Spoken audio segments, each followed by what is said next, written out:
Thank you, Mr. Speaker. A'udhu billahi minash shaitanir rajim. Bismillahir rahmanir rahim. All praise is due to Allah, the sovereign creator of the universe, the God of no equal. Peace and blessings be upon the last prophet of God, Muhammad, the son of Abdullah, the seal of the prophets, whom God chose to be the bearer of his holy message and his sign of mercy unto mankind. Peace and blessings be upon the pure progeny of the prophet and to his fortunate companions.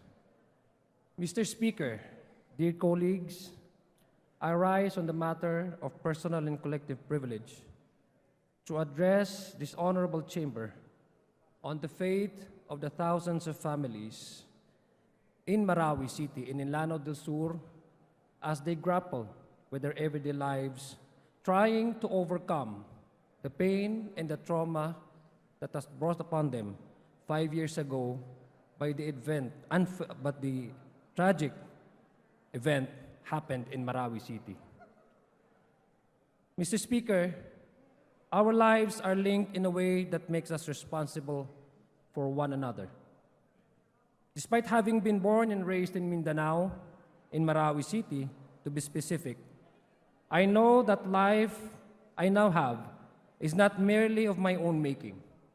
To be a Muslim, a Bangsamoro and a Maranao in the Philippines, is to live in a country defined by diversity in its attempts at embracing it. We are all responsible for one another, Mr. Speaker. When Taal volcano erupted in 2020, the Bangsamoro Autonomous Regional Government immediately deployed a relief mission to help those who have been displaced across the province of Batangas. With a history that intimately knows the struggle of being displaced from one's home, the BARM did not hesitate in sending aid and relief to those who needed it the most. In Lipa, Batangas, we met two children, Muhammad Raihan and Hafiza, and their mother, Nashiba. Just 3 years before, they were displaced from Marawi City due to the siege in 2017.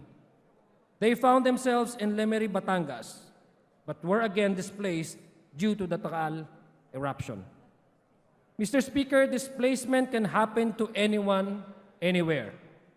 Over 100,000 continue to grapple with internal displacement in the Philippines, and its effect continue to be felt as internally displaced persons or IDPs go through the difficult process of return, local integration, and resettlement. It is therefore important for us, Mr. Speaker, to ensure that the rights of the IDPs in the Philippines would be upheld and protected at every possible juncture.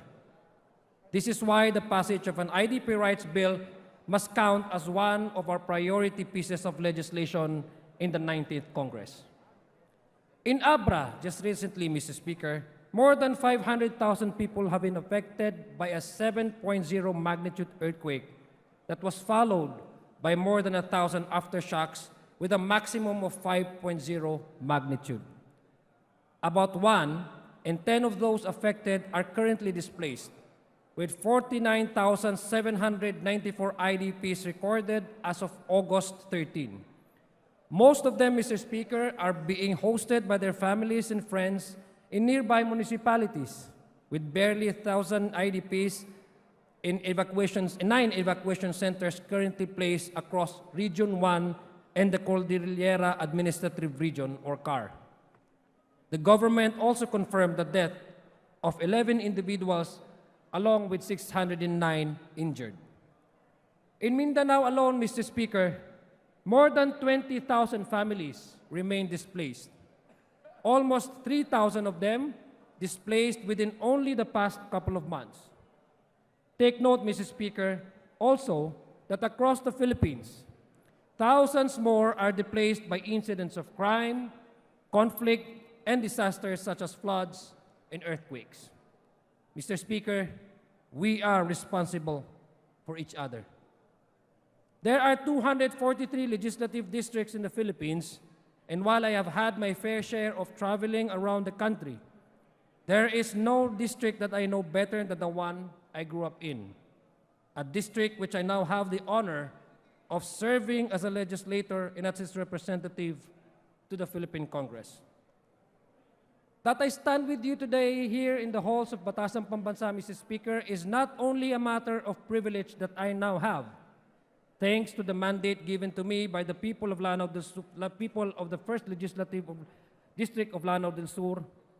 It is above everything else, Mr. Speaker, a matter of obligation to a constituency made up of communities that raised me into the public servant I am today. And while many districts are popular in their own right, the First District of Lanao del Sur is undoubtedly known by most, if not all of us here today, because at its heart is Marawi City, the capital of Lanao del Sur, where the roots of every Maranao can be traced back to. In 2017, Mr. Speaker, Marawi City was thrust into national consciousness as a siege crept its way into our streets and into our skies. At least 98% of the city's population was forcibly displaced at the height of the conflict. On paper, our harrowing ordeal lasted 5 months. For our people, it felt like a lifetime. 5 years after the siege, Task Force Bangon Marawi still places the number of internally displaced persons at 85,335 individuals, which roughly amounts to more than 17,500 households. Last June, Mr. Speaker, in an event with the local government of Marawi City, the Department of Human Settlement and Urban Development said that the rehabilitation program of Marawi City is 80% completed. Rehabilitation, Mr. Speaker, however, is not mere reconstruction. It takes more than rebuilding infrastructure, because we need also, Mr. Speaker, to rebuild lives.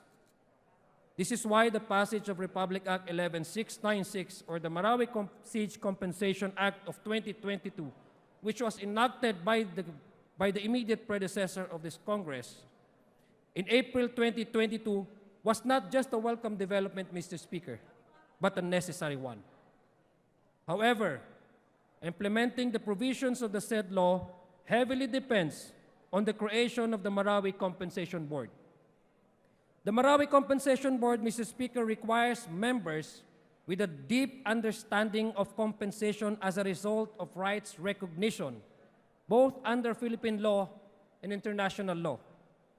The board shall be composed of 9 members, all of whom shall be appointed by the President. The President has said, President Ferdinand Bongbong Marcos Jr. has said in his State of the Nation address that, and I quote, "We live in difficult times brought about by some forces of our own making, but certainly also by forces that are beyond our control," unquote. Mr. Speaker, the people of my province, the people of Marawi City, have dealt with these forces their entire lives. The forces that came with the siege back in 2017 continue to be felt by the people of my province. The establishment of the Marawi Compensation Board is necessary to the success of our joint rehabilitation and recovery efforts. To establish the board is to commit strongly in supporting us, the people of Marawi and the province of Lanao del Sur, regain control of our circumstances. On this note, Mr. Speaker, we respectfully and humbly appeal to the President to consider the immediate constitution of the Marawi Compensation Board and the appointment of its 9 members in accordance with the qualification laid out in the Marawi Compensation Act. Land, Mr. Speaker, is central to the rehabilitation and recovery of Marawi City, and Task Force Bangon Marawi, in its latest report, particularly in the section regarding harmonization of land records, recognizes just as much. Marawi City's total land area nearly covers 9,000 hectares, more than 2/3 of which has been classified as a military reservation since the Americans built their first camp in the area during the early 1900s. In the aftermath of the siege, Mr. Speaker, residents of Marawi City have strongly appealed for the reclassification and redistribution of these lands to the rightful owners. Families that raised generations in the city and communities that have built and sustained local economies in the district and the province. While we acknowledge, Mr. Speaker, the ongoing efforts of the Department of Agrarian Reform towards the distribution of lands in Camp Kitli to identify farmer beneficiaries in the area, there are also a need to account for tradition and cultural sensitivities that are distinct to the people of Marawi City and their relationship to land.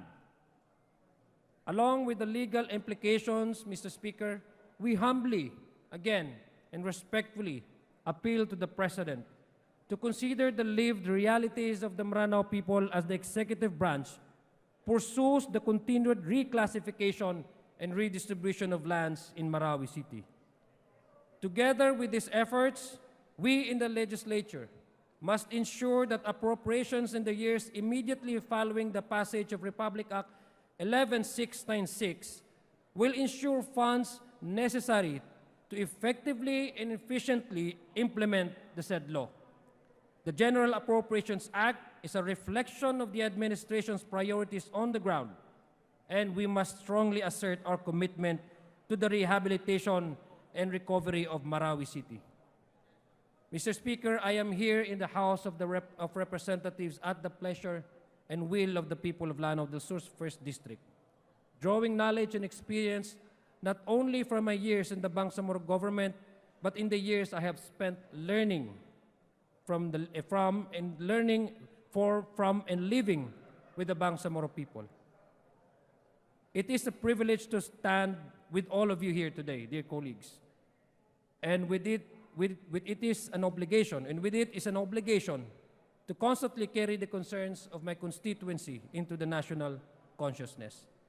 It is my deepest hope and prayer that by the time that the 19th Congress draws to a close, all of us will remember the seat for Marawi City and the 1st District of Lanao del Sur, not merely because of the tragedy that has irreversibly changed our lives, but mostly because of the meaningful and relevant work that we would have already accomplished, if only to bring comfort and healing to my people.